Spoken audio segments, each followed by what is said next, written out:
Safety comes first with the First Alert Radar Network. First just got faster.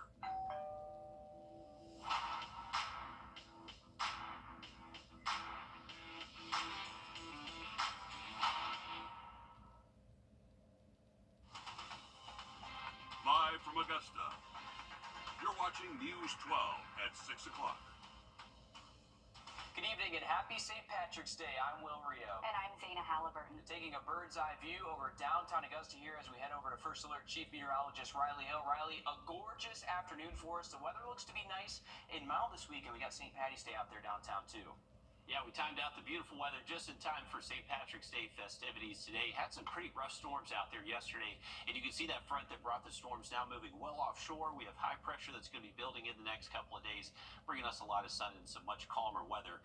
Want to give you this update, though. We have been talking with the National Weather Service in Columbia. They went out to Barnwell and Burke County today to survey damage of a possible tornado. It looks like they have designated 3 different tornadoes that hit Barnwell and Burke County. So 2 of them, 2 EF0s in Burke County right near Girard, and then 1 EF0 tornado there in Barnwell County between Barnwell and Snelling. So some very active weather out there yesterday morning. Luckily, sunshine this afternoon. We have temperatures that reach the mid-60s today. Right now, we're still at 64 degrees. Going to be beautiful this evening. Just a little bit breezy out there. We have sustained wind near 15 and some gusts actually right now here in Augusta, close to 30 miles an hour. Quick look at your evening planner, 60s through 7. We'll see the 40s just before midnight. It is going to be chilly tonight, most likely hitting the 30s. We'll have that full forecast in just about 10 minutes.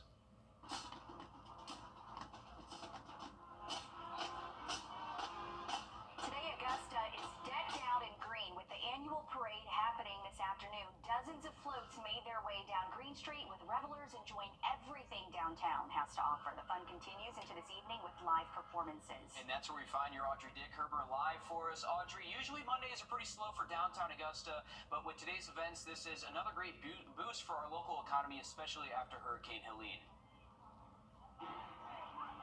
Definitely will. I mean, like we've been saying, these businesses are seeing green in more than one way. This is not a typical Monday for Augusta. Let me tell you that right now. Let me just kind of show you around this area. Look over here. Just see how many people are just over here in Augusta Common. But there was even more people down in the parade earlier as well, just all out enjoying the day. And this is what businesses want to see. And this is what they were hoping to see. More people enjoying what it has to offer being downtown and hopefully building up the city even more.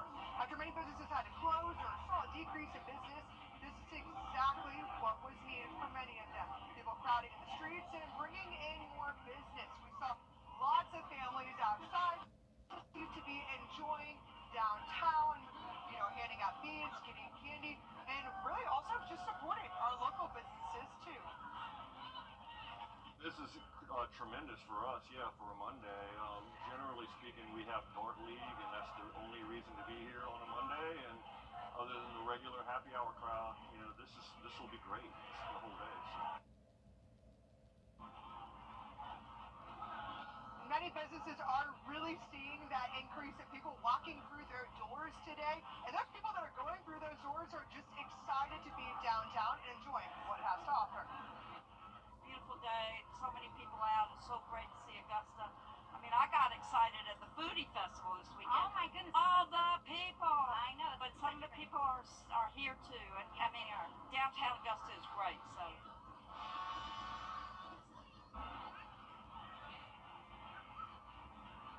Downtown Augusta has really been moving recently. Everybody's just enjoying this good weather, and there's lots of food options. Businesses are open, wanting to welcome everybody with open arms to see more people really come through their doors. And this is all going to be happening until 9 o'clock tonight, so come down and enjoy. And the fun certainly doesn't stop on this Monday. Look at that. Just a lot of people lining the streets. Kids happy, right, to have some fun. So you have plenty of time to make it down there. Nice to see people supporting our businesses. Thanks, Audrey, for that. And we're waving to all of the kids. How cute is that? New tonight, after an I-team investigation, the former and current sheriff of Richmond County and Augusta, Richmond County, facing 2 new lawsuits. These lawsuits stem from a deadly 2023 crash involving Richmond County Deputy Ty Daly. And Will, you've been following this case for almost a year now. Yeah, that's right. And now the Fager family is taking action from that deadly crash. Your I-team was the first to uncover. Ty Daly was cleared of any wrongdoing by the city before an investigation was complete. We also found the sheriff's office never did their own investigation into this crash. He's gonna have to come out. He's that way? Okay. Dead reads about that. He pulled out, and he was coming out. He said they just. It's been nearly 2 years since Jay Fager died in this accident on Highway 25 in Burke County. Reports say he pulled out in front of Richmond County Deputy Ty Daly. Fager was initially listed as at fault for the crash. Deputy Ty Daly was speeding in his patrol car, not responding to an emergency or even a call, but on his way to training in Brunswick, Georgia. Officials refused to release Daly's speed at the time of the crash, but the I-team pushed for answers, filing open records requests and pushing for what was public information. After more than a year, the I-team revealed reports show the deputy was going 90 miles per hour in a 55 mile per hour zone, 35 miles per hour over the speed limit. Now, 2 lawsuits filed by Fager's family. One filed for Donna Fager's personal injuries. The second filed for her husband Jay's injuries and for wrongful death. It accuses the Richmond County government, Sheriff Brantley, and former Sheriff Roundtree, who was the sheriff at the time, of negligence in training, hiring, and supervising personnel. Jay died from his injuries. Donna had a collapsed lung, multiple fractures, shock, respiratory failure, and other medical issues, according to the lawsuit. Anything you need me to do?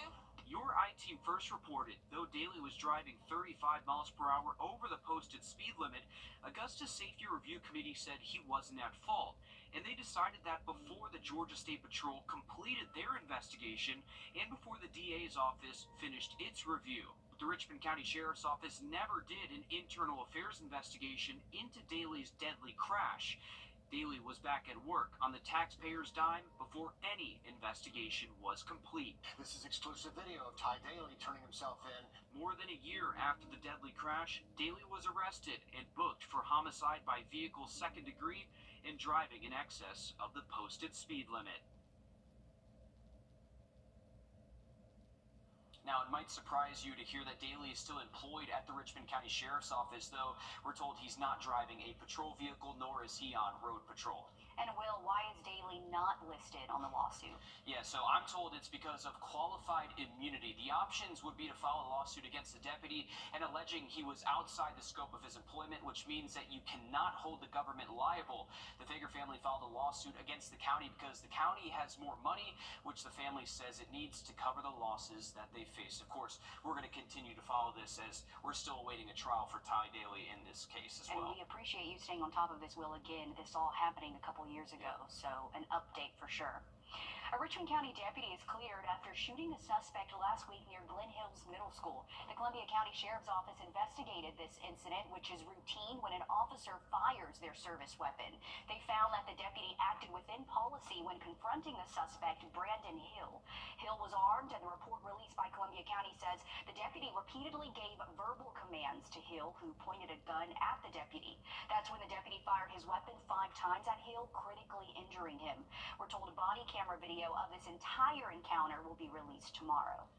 Well, this week, Columbia County is plotting out its future and wants to hear from you. Foundations for the Future Columbia County officially launches tomorrow and will help shape what the county will grow to become.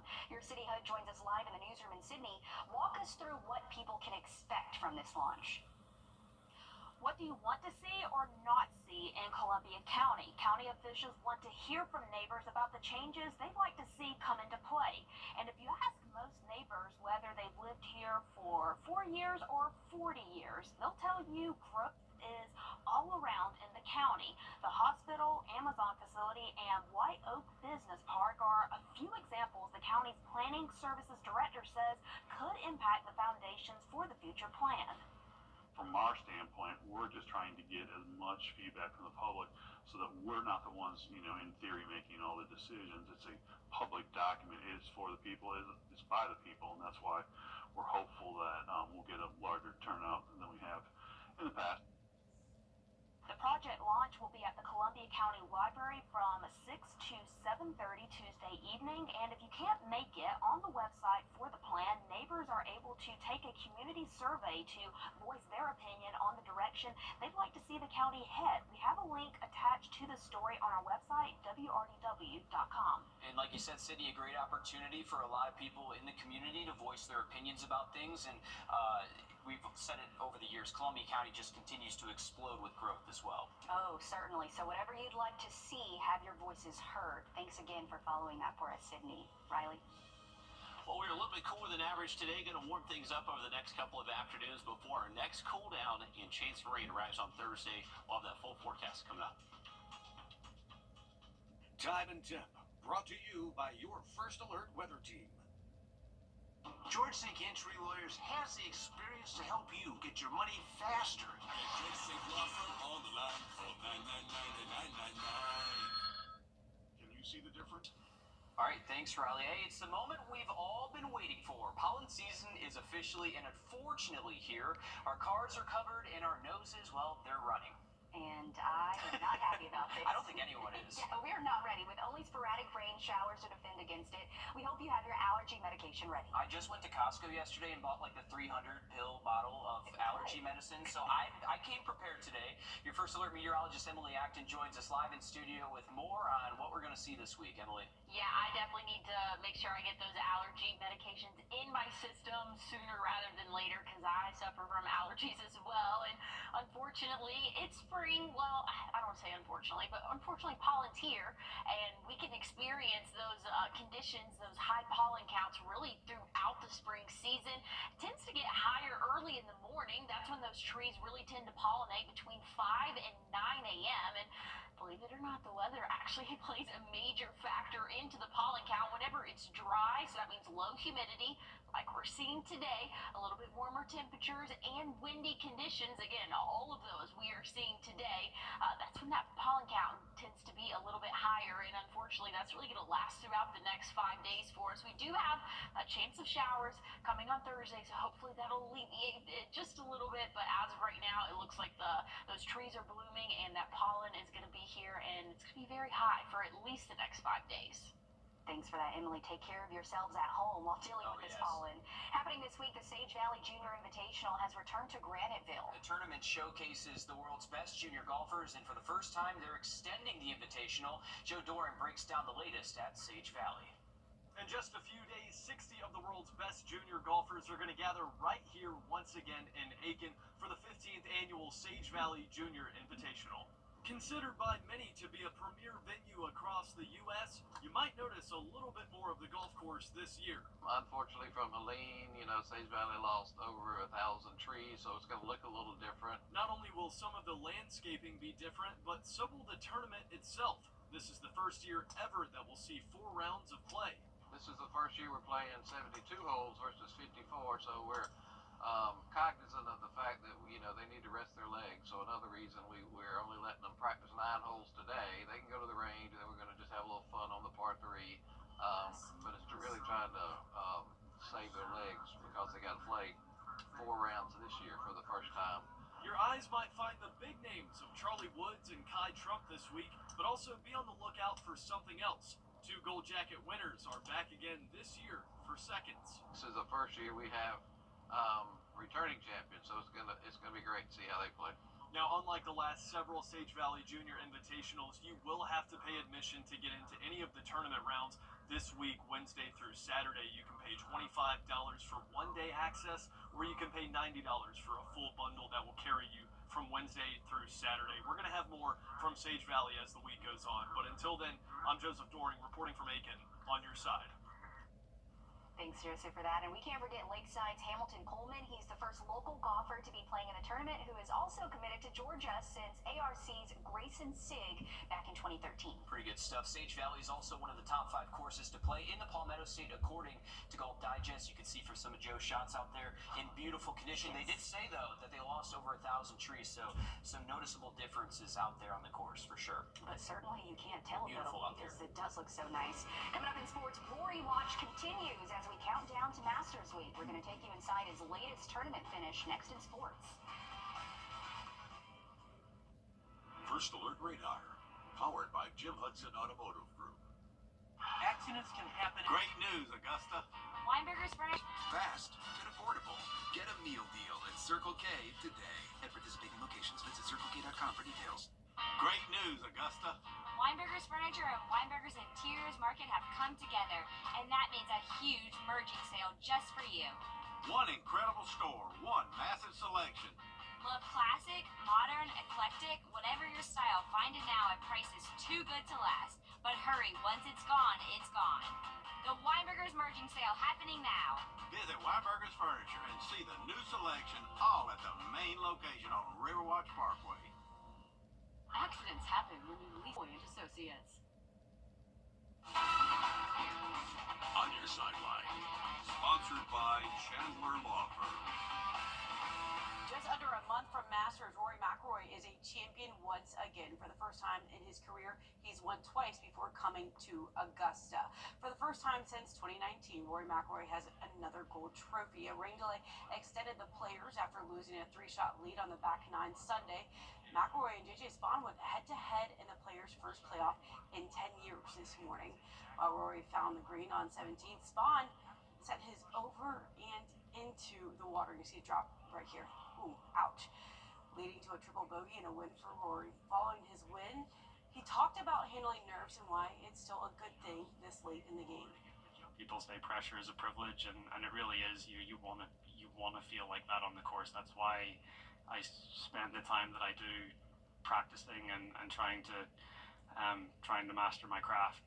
That you get yourself in those positions to see what you're made of. I mentioned something earlier in the week where how do you drown out like the bad thoughts and replace them with the positive ones, and I just think you have to try really hard to make those positive thoughts just a little stronger and a little more powerful than the negative ones. We all get negative thoughts, but it's how do you deal with those. Well, he now has 28 career wins on tour. That green jacket, though, the only thing keeping him from a career Grand Slam. Spaun also picked up a Masters invite today after his runner-up finish, so we'll see both of them here soon. The defending champions have reserved a spot in the dance. The Gamecocks women earning a #1 seed for the 5th year in a row, but this isn't the #1 overall seed that they were hoping for, which went to UCLA. The Gamecocks head into the tournament after winning the SEC championship for the 3rd time in a row. They will take on Tennessee Tech on Friday in round 1. Clemson and Georgia men's teams are dancing too. We'll tell you more about that coming up all new on News 12 at 10 and 11 p.m. All right, thanks for that, Alyssa. Taking a look at our weekly brag board. Congratulations to Caleb Clemens. He's a fisherman on the North Augusta fishing team, and this picture that was sent in of this big old bass right there was actually one big fish in a tournament he was fishing with for the North Augusta fishing team. So awesome fish, Caleb. Remember, you can scan that flow code on the right part of your screen. That will take you to our daily game and fish forecast that we put on our website, and also how you can submit pictures to end up on the weekly brag board too. So love doing this. We always show this Mondays at 6 p.m. So congratulations, Caleb. Great fish right there. All right, let's take a look at our 3-degree guarantee brought to you by Tub Doctor. Our forecast 65, actual high 66, so another $50 heading towards Soar Academy. Have another look at that 7-day forecast just after the break. The First Alert team, named best in Georgia. At Ashley, we're celebrating premium mattress purchase. Only at Ashley. Welcome back, folks. Take a look at the Greenway, SRP Park, Savannah River. A beautiful afternoon to be outside. Temperatures are a little bit cooler than average right now. We're running at right around the mid-60s. That northwest wind is pretty steady, though. Still at 16 miles an hour sustained out at Bushfield. Wind will calm down tonight. We should be able to get down at least into the mid-30s by early tomorrow morning. So a chilly start to our Tuesday. Afternoon highs very comfortable, though, most likely into the mid-70s. Just getting a little bit warmer heading in towards our Wednesday, but over the next couple of days with high pressure in control, we should keep our skies generally sunny. Our next chance for rain looks to be on Thursday, and right now looks to mainly be just an early morning rain chance up until about midday with a little bit drier conditions by Thursday afternoon. That will be a cold front, so behind that front we will cool off again on Friday. Some temperatures down to the mid-30s Friday morning, but warming up as we roll into the weekend. All right, not too bad. Thanks, Riley. We're back live on 26 News at 7. And for News 12 at 10 and 11 o'clock. Thanks for watching.